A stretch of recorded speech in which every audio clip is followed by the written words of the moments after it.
Jika awak alergi pada udara, harus hidup di dalam gelembung seumur hidup. Cemana perasaan awak? Semua ada di dalam gelembung.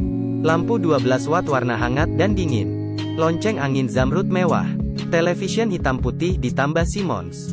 Tidur mendengar cerita dongeng. Bisa bantu awak menata rambut di pagi hari. Kehidupan begitu bersantai. Berapa lama awak bisa tahan? Dan pelakon kita Da Zuang. Ketika lahir, malangnya mendapat penyakit pelik, dipanggil imunodeefisiensi. Dengan gampang dikatakan, yaitu tidak bisa lihat udara. Karena ada sedikit kuman di udara, akan mengambil nyawa Da Zuang. Sehingga 4 tahun, dia baru saja pulang dari hospital. Ibu teliti lindungi Da Zuang.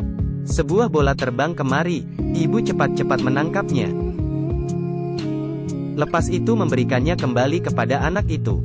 Baru sahaja sampai rumah, ibu cepat buat makanan lezat buat Da Zuang. Itu sahaja, di bawah jagaan teliti ibu.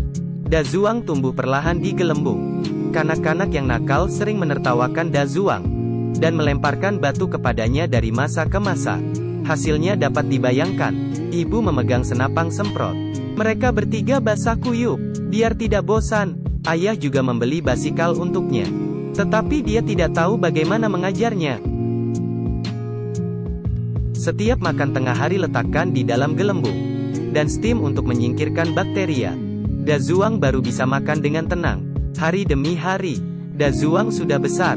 Da Zuang yang tinggal dalam gelembung selama 16 tahun. Di samping menikmati dunia sendiri dan bermain kecapi, dia juga mempunyai salah satu hobi terbesar, yaitu mengelap kaca dengan tuala. Oh, ternyata tidak. Melihat Ercui menyuci kereta. Pada masa yang sama Ercui juga memperhatikannya. Hari ini, dia datang ke rumah Da Zuang. Sebaik sahaja masuk tertarik dengan pipe besar di hadapan saya. Pipe yang menuju ke semua bahagian rumah. Agar Da Zuang boleh bergerak di sekeliling. Karena Da Zuang pertama kali bercakap dengan wanita. Hati Nina sangat tegang. Mulutnya terus bicara. Ercui terpana. Tapi dia naif dan comel. Dan memenangi hati Ercui. Selepas Ercui pergi, ibu dengan cepat membasmi kuman gelembung. Hati Da Zuang saat ini sudah terbang mengikuti Ercui pergi. Hari selepas itu, Ercui ada waktu akan datang bermain dengan Da Zuang. Da Zuang juga dengan teliti mengajarkannya memainkan kecapi. Dari masa ke masa, hubungan keduanya semakin erat, tetapi selalu ada gelembung di antara mereka.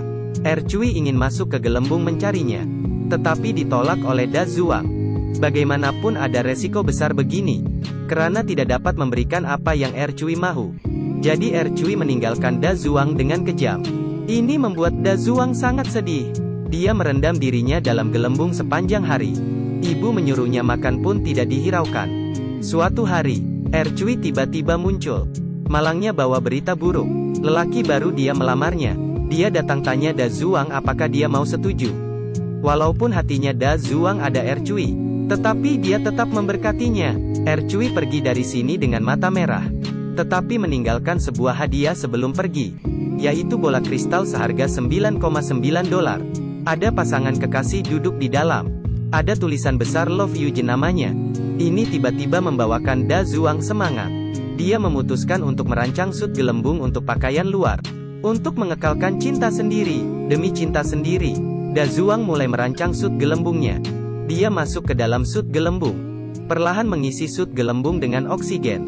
Kemudian menusuk rumah gelembung dengan sengaja. Lepas itu berjalan keluar memakai sut gelembung. Tetapi bermula dengan teruk. Tanpa diperhatikan, satu kaki memijak kosong dan bergolek ke bawah. Untung saja kualiti sut gelembung itu baik. Jika tidak semuanya akan bocor. Tetapi saat buka pintu, langsung menghadapi kesulitan pertama. Karena sut gelembung besar, jadi tersekat. Da Zuang pukul dengan kemarahan. Lepas itu jatuh cium bumi. Selama 16 tahun, ini kali pertama Da Zuang keluar. Ingin tahu tentang semua perkara di luar. Malah bercakap dengan tiang telepon. Lepas itu berlari sepanjang jalan. Keseronokan yang tidak biasa. Mesti cakap, kekuatan cinta sungguh hebat. Bisa buat Da Zuang punya keberanian keluar dari rumah.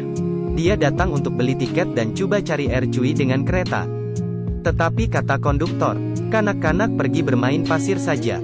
Da Zuang terpaksa berjalan kaki untuk cari Ercui. Tetapi baru saja di jalan raya, Nasib baik Sud Gelembung Besar tak terkalahkan. Tiada muncul masalah apapun. Orang di kereta bersedia memberi Da Zuang perjalanan. Lepas itu dia bertemu Pak Cik yang baik hati. Selepas Pak Cik mendengar pengalamannya, Pak Cik merasa sangat simpati. Karena dirinya sama seperti Da Zuang. Rindu akan cinta yang panas. Jadi dia membawanya. Di bandar, Da Zuang bertemu lagi seorang lelaku tua degil. Selepas mendengar kisah Da Zuang, mesti mengantarnya ke sana. Da Zuang terpaksa dengar lelaki tua masuk kereta. Di jalan, lelaku tua memandu selama 10 jam. Sampai lelaki tua ini sudah pergi. Hasilnya brek tajam dan Da Zuang terbang keluar. Pada akhirnya orang tua lain, yang memandunya memakai jet pejuang. Perjalanan melewati Sungai Kuning, melintasi air terjun puluhan meter. Akhirnya saat dua orang menyembah, tiba di sini, di depan Er Cui, dia dengan berani membuka sut gelembungnya. Er Cui terharu dan menitiskan air mata. Da Zuang akhirnya dapat tahu, tidak ada yang terjadi padanya. Perlu dibilang kuasa cinta itu benar bisa mengalahkan segala-galanya. Lepas itu berdua jalani kehidupan yang tidak dapat dijelaskan. Ikuti Kiki, bawa awak jalan ke dalam kehidupan.